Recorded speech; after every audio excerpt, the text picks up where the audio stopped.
she always had a vision for expansion, a large vision of the organization spreading out around the world. Even though she physically wasn't present in Hong Kong, she would have been with it in a subtle form, supporting it and encouraging it and wishing it well.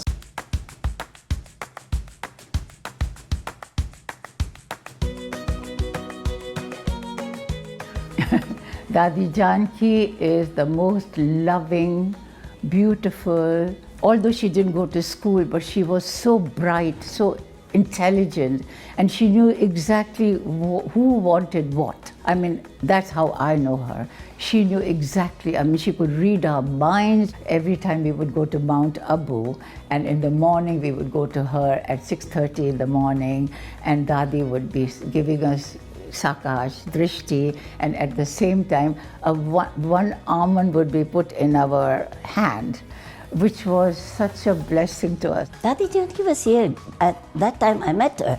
She rode in our car. You know, our plate is Om Shanti. This was what my son said. He said, I think you want an Om Shanti nameplate. I said, if it could be done, that would be wonderful.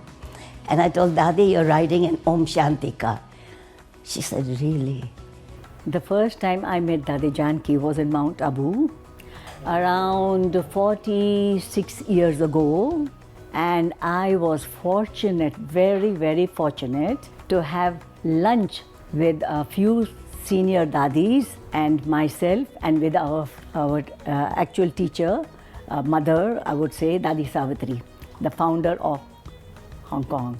Literally, when daddies used to come over here, I would request them to come to my shop, and I have photographs of all the daddies visiting the shop. I was very blessed. And I had personal touch with daddies, especially with Dadi Janki, because she's my mentor. She is the one who guided me to come back to Hong Kong. My spiritual birth was in Los Angeles. I had the privilege to meet Dadi 3 times when she came to Hong Kong, and each time I was her personal interpreter. Words are words, a text is a text, but the people behind the text is alive, you know, and also her presence is so overwhelming. You just can't think of anything but beautiful. You know, when she's around, it's all joy and comfort, and all the worries and all the anger what have you have no place in her presence. So who was Dadi Janki to you? Dadi Janki was an angel to me. She was a goddess to me. To me, she was like a Master Yoda type character. It would have been a couple of years before that the Star Wars films had first started, and a few people have made reference and saying she's a bit like one of the characters in it, and one can see why. But anyway, there she was sitting on this table and holding forth to the assembled crowd. Yeah, I think I first met her in the 80s when she came to Hong Kong in what was the old Hilton Hotel. I don't know if people remember that, but it's obviously history now. And she was sitting behind a table. And of course, she's relatively small in stature, so she was very concerned that people couldn't see her, especially those at the back, because it was a flat floor, it wasn't a theatre-style one. So she asked, could people see? And then some people said no, and so she got up from the chair behind the table and then managed to sit on top of the table, which was a little bit unusual for a kind of relatively formal sort of event with a table in the Hilton. But that was her concern, to make sure people could see her. Before you met her, who do you think she was? Who do you think she was? Goddess too. Dadi came to Baba and asking, oh, I'm not beautiful in physically, so how I should, continue in this, knowledge? Baba told, use your head. You have big head. So Dadi, since then, she was reading Murli 4-6 times every day, and she will not take meal unless until she gives knowledge. That is her takeaway, what Baba told. And whenever we are in Madhuban, wherever we are, Dadi will come after Murli. Dadi will give a class, and after that, Dadi can accept the breakfast. So this is how Dadi developed, and developed the gyan or knowledge, and she become knowledgeful. 唔係我哋嗰陣時一班人，因為我哋知道Daddy Janki嚟，咁周小祥先生好好幫手啦。我哋諗點樣做翻譯咧，佢個名咧，收尾我哋個個都諗到佢珍奇大姐啊！我哋覺得哇好喎，呢個都好啱佢個名咁嚇。So the story is one girlfriend showed me the then TV Times, and there was an interview on Moni Chan, who said, among many other things, that you can have an out-of-body experience through Raja Yoga. So we wanted that, so we came along and met some of the most beautiful people that I've ever met. It was really special, and I felt so blessed. I said, what is there to go and see in the golden age? The deities, right? But I'm seeing them practically here. I'm being with them practically here. Why don't I enjoy the deities over here, which I will not be able to enjoy in the golden age, because I will also be a deity. I wouldn't know the difference. Their purity was like fragrance. It was really something that you felt touching your heart.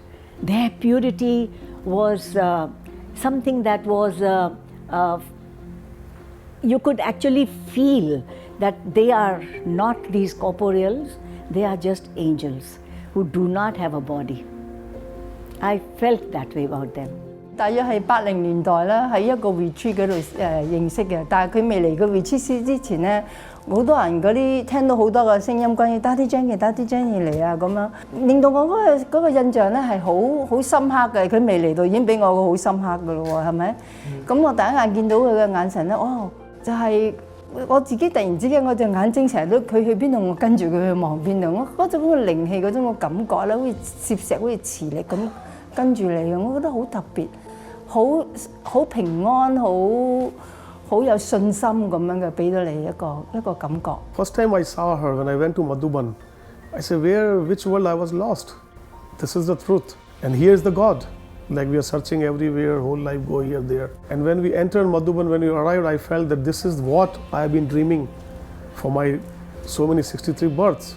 And when I met Dadiji, luckily we got chance to meet her personally. And when Dadi gave us the drishti, that was like, I felt that whatever I used to dream or do, that was all waste of time, nothing. And the whole everything become like a point of light. दादी जानकी के साथ जब मैं बॉम्बे में रहती थी तो बहुत ही क्लोज थी, क्योंकि सेवा मुझे उनका करने का चांस मिलता था। लेकिन मैं ज़्यादा क्लोज नहीं जाती थी दादी के, बट दादी मुझे ऑब्ज़र्व करती थी। वो मुझे तब पता पड़ा जब मैं हांगकांग में आई, और जब मेरा वीज़ा स्टॉप हो गया, मैं एग्ज़िट हुई हांगकांग से, तो विले पार्ला में दादी आने वाली थी, और दादी जी को लेने एयरपोर्ट जाना था। तो दादी जी ने कहा कि तो फिर यहाँ क्यों बैठी हो, आप तो वहाँ के ही लायक हो। तो ऑन द स्पॉट दादी ने फ़ोन किया हांगकांग में और कहा कैसे भी करके इनका वीज़ा कराओ। दादी की बहुत दूरांदेशी बुद्धि थी और बहुत अच्छी परख शक्ति थी दादी में, क्योंकि दादी जी का जो बाबा के प्रति प्यार और ज्ञान का जो चर्निंग था वो दादी का इतना एलिवेटेड था। तो दादी जी ने मुझे दूर रह के भी इतनी अच्छी तरह से पहचाना, तो मुझे प्यार हो गया दादी जानकी से।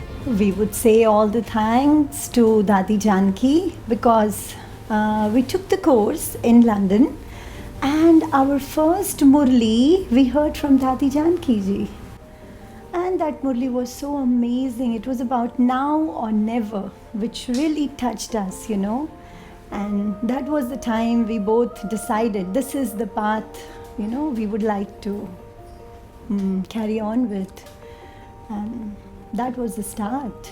I think that was a special message for us, because listening to the first Murli from her, and also the first blessing that we got in our BK life, came from Dadi Janki. Yes. So it was about, the blessing was, may you stay in God's canopy always, wherever you go. And we felt that that was a very special message for us. And since then, we have been experiencing that canopy over us, on the family and also wherever we go. So that's a special thing, yeah. I think the legacy in Hong Kong is quite clear. Where we're sitting, obviously, is part of it. And we've just had the new place coming up in Tung Chung. So a much larger place in Kowloon than there was for many years. So I think the legacy is very present in a physical form, but of course that's not the main legacy. It's the changes within people's minds and hearts and the benefit they experience in their own lives. That's the real legacy which counts. Tung Chung, we initially did not know that a place called Tung Chung existed in Hong Kong. And then when she started looking for the places where we should stay in Hong Kong, it was being discussed by our center teacher, Bindu Ben, that we are planning to open a center in Tung Chung. So that's also a good area that you guys should look at. And as soon as she went to Tung Chung, she said, this looks so different, it's not like Hong Kong actually. True. And then we decided to go in there. I came to Hong Kong more than 7 years ago, and I wasn't even thinking of Hong Kong or anything about Hong Kong. And I was in India, in Madhuban, in Mount Abu, to meet Baba. And I've never met Baba on 18th January, so I was doing just that. And then suddenly Didi, Dr. Nirmala, and asked me to go to Hong Kong. And she took me to Dadi straight away. And that was just half an hour before Baba's meeting. And Didi said to Dadi, I'm sending her to Hong Kong. And Dadi looked at me and gave me full drishti, powerful drishti. And then she asked why to Dr. Nirmala. And Didi said, she's very strong. But when I first went to Baba in 1980, his first words to me, you will open a center in Hong Kong. And I said to myself, Baba doesn't know his history, geography, because Hong Kong, we have got. And I wanted to say, Baba, we have a center in Kowloon. But he smiled and said, no. As if he could read my mind and say, you will open a center in Hong Kong and you will be the teacher. And I said, first time I'm meeting him and this is what he's telling me. And Dadi Janki said, yeah, that's the way it is. I was telling Dadi, it's not possible to open a center in Hong Kong, and I'm not smart enough or I'm not knowledgeable enough. She said, Baba said it, you just keep quiet. So after 1 year, I went back to Madhuban and I met Dadi Janki. And Dadi said, how are you doing in Hong Kong? How are you feeling in Hong Kong? And I said that is, I think it's a bit challenging. So Dadi looked at me, gave me full drishti, and then Dadi said that your job is spiritual.